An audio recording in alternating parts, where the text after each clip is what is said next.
Hello, this is Patrick from XPression. I'd like to go over one of the basic functions of the XPression system, a generic crawl. I'm in the layout mode in my XPression system, and I'm in a project that I've put together for just doing different things, and I want to do a crawl. By default, when I start with a project, I get one scene added to it. I'm going to go ahead and work on a crawl now. So I'm going to go to my scene manager, and there's three icons across this toolbar. There's new scene group, and search for a scene. We're going to click on new scene group, and you can see when I do that it creates scene group 1 and it says roll. Well, we're going to be doing a crawl, so we're going to change that quickly. We're going to come down to the object inspector and choose the scene group tab, and for the group type isn't a roll, it will be a crawl. And for the direction, I'm working in English, and English generally will read from right to left as it moves across the screen. Some of the other languages around the world will read from left to right, so we have that option here for users. We're going to leave that alone right now, and we'll talk about duration in a little bit. But I'm going to come back up to my scene manager, and I've got my scene group. And this is basically a container. You can see later we're going to go through a couple of other videos to show how you'd really work with this. But for now, I'm just going to do a basic crawl. So I'm going to go ahead, I'm going to add a new scene right below it. And you can see it is below it. It is actually, treated as a separate scene, but I want it to be a sub part of my crawl. So I'm going to click on it with my left mouse button and hold down and drag that on top of my scene group. And when I do that, when I let go, you'll see there's a little connector letting me know that it's now kind of attached between the two. And if I also close that with the expand contract button on the scene group, you can see now they open and close together. I'm going to come down into my scene 2, and I'm going to go over to my object library, and I'm going to add a text object. And when I do that, I have it here. I'm just going to use the generic font. I'm going to come up into my viewport, and I'm just going to type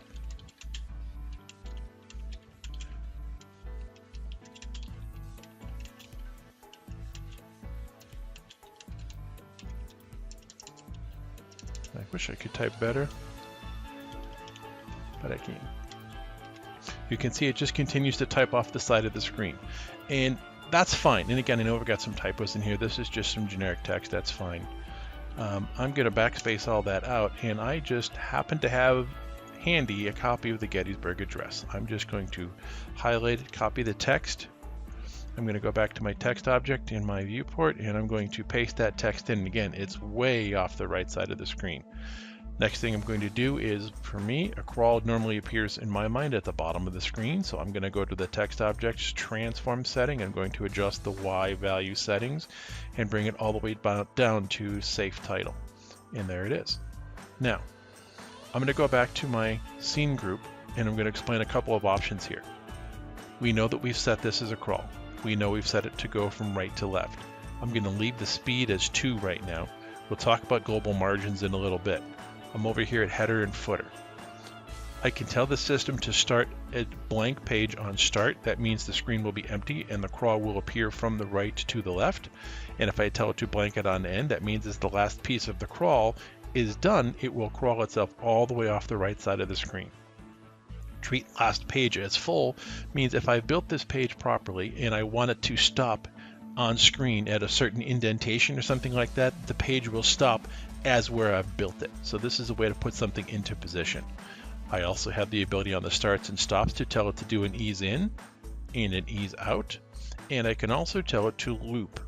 So if I can have this loop for multiple times, let's say I'm doing a crawl that I just want to keep running through my entire program. If I enable looping and I leave the number as 0, it will run at 0. If I set the number to 1, it will run 1 time and then loop 1 time and then finish. I'm going to leave it at 0 for now.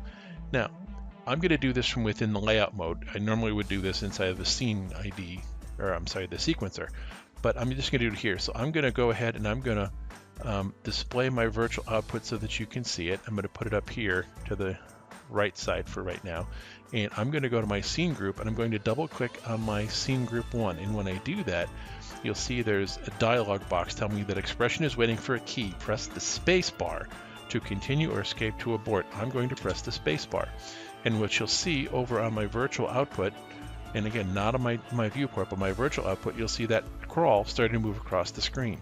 I'm going to move this virtual output over here so we can see as I tinker with some of this.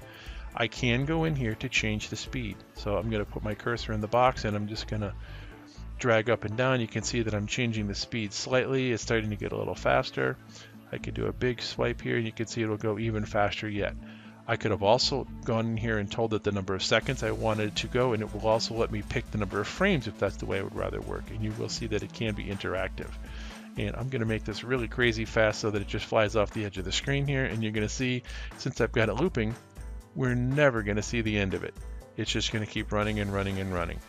And we're about to get to the end of it right now. And again, it's in loop mode, so it's just going to keep going. And yes, I know it's crazy fast, but that's where it is. And there's the end. And it started again because we had it blank page on start and end. So you saw that go through. So that's a basic crawl. Okay, so we've built our basic crawl. Now I need to play it in a real world circumstance. So I'm going to press Control F1 to erase my frame buffer.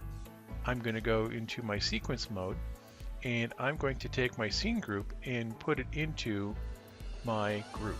When I do that, I look down at my take item inspector, and what really matters in here is scene control. And I've got choices for a crawl and roll to tell it to wait for keystroke, and also to pause for a certain number of frames if that's what I would like it to do. Let's explain this. If I select wait for keystroke and I have it checked, and I'm going to go ahead and I'm going to put my item number 2 on output, you can see when I do that I get the same dialog box like I saw before in the regular side. And you also notice the speed has been set as part of the scene group, so that's the speed that it's going to be moving across the screen at. I'm going to erase my screen. I'm going to turn off the wait for keystroke function, and when I do that and I go ahead and I play this graphic again, it just starts immediately as soon as I take it. So that's what the difference of wait for keystroke is.